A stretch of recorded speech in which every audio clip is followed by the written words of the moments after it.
Hello everyone, welcome to a World of Warship Blitz video. Today's video is the third in the series of what I would describe as challenging premium ships. So these are ships where it's a struggle to do well. So these may be for personal reasons or for reasons of the ship or just because the ship doesn't fit the meta. And today's ship, from those of you who may recognize it, is the Marblehead.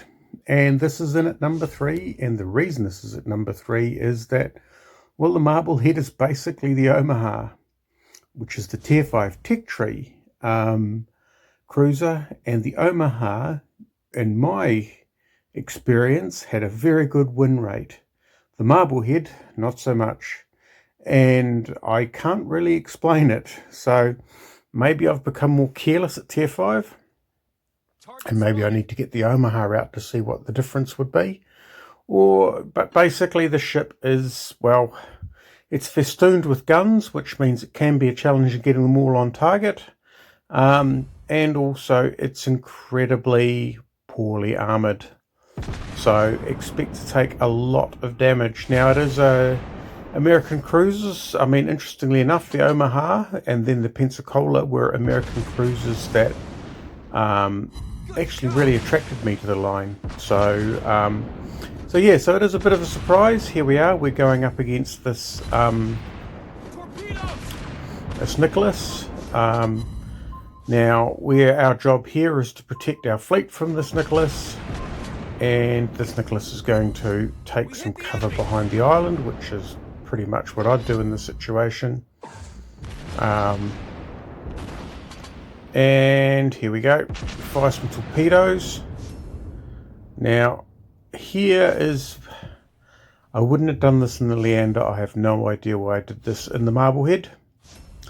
I would have cut some speed, given it a couple of seconds, but as it is, we've walked right into some torpedoes. Now, not completely into the torpedoes because we are going to be able to mitigate the worst of the damage, but still, that's a lot of damage to take. So that's a little bit of pilot error. So most of the games that I filmed while trying to showcase the ship ended in battleship-induced tragedy. This ended up with a self-induced torpedo tragedy. So there we go, he's gone. We're going in reverse, and I need to get some guns on target. One of the reasons that turrets, sort of centerline and super firing turrets, is good is that it's a lot more predictable where your guns are facing, because this ship, like the Omaha or like the Krasny Krim or like the Svetlana, is festooned with guns, and sometimes it's just a case of just waiting for those little circles to turn green and you know you're on target. But trying to work out where they're all pointing in the meantime is anybody's business. Now, obviously in the PC, it's a little bit different. You have your little map of the ship in the bottom left corner, and you can sort of see which way your guns are facing. But in Blitz, yeah, they're often facing all sorts of different directions. Good luck. So here's our next task is to clear out this particular destroyer. And the reason I'm going for the destroyer rather than the battleships as well, the battleships are going to be quite painful. So this little sucker here, he's fired his torpedoes. He's getting away with a bit. You know, with the battleships, they've obviously not used to dealing with these guys. So I'm going to have to help out. And mainly what I'm going to try and do is just knock the health off him. He's coming round. He's going to fire more torpedoes at our friendly battleship there. This is going to be really messy.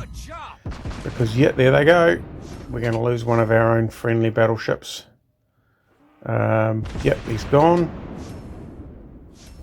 Now, I'm not having a good deal of luck firing, and basically I'm not getting a lot of guns off because I don't think I'm controlling the ship particularly well, and you have to show a lot of broadside to get all your guns firing. So first thing for me to do is, although I want to get rid of the destroyer, if I can get enough guns on target, oh, that's it, we're facing the front, that New York is a far more priority target because it could really black me apart. But as it turns out, that New York has been dealt to. And there we go, the Nicholas. So I've been weaving on my way in. There you go, the new torpedo alert markers on the HUD, showing the progress of the torpedoes. And I'm just going to have to keep peppering away at this guy until I can get some enough guns on target to knock him down. There we go, he's gone. So I better chop my speed, well, and turn. Well, at least I'll turn anyway. Then we've got one ship left. So, yeah, so these, I mean, essentially the challenge with this ship is that I think once you become used to turreted ships, it's very hard to step back into these sort of casement mounted guns. The ship isn't that strong. Being a premium, it may attract a little bit more firepower than, let's say, the Omaha, which is sort of potentially seen as not too much of a threat. It has great looking camo. It is, well, it's a captain trainer. I was going to say it's a useful captain trainer, but let's just be realistic. It's a captain trainer if you need one.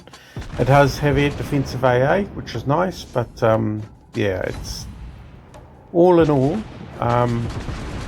unless you love the Omaha and you remember how to play it, I would, yeah, this ship is certainly what I would describe as challenging. So I've managed to get the game out. That's the best game you're going to see, because playing more of them would be just too unpleasant. So it's probably all you need to know. That puts it in at number 3. So it's not a surprise that it's well, it's a bit of a surprise that it's a challenge, but it's, yeah, it is a challenge. Number 3, the Marblehead. Great camo. Sorry about everything else. Thanks for watching, and we'll catch you next time.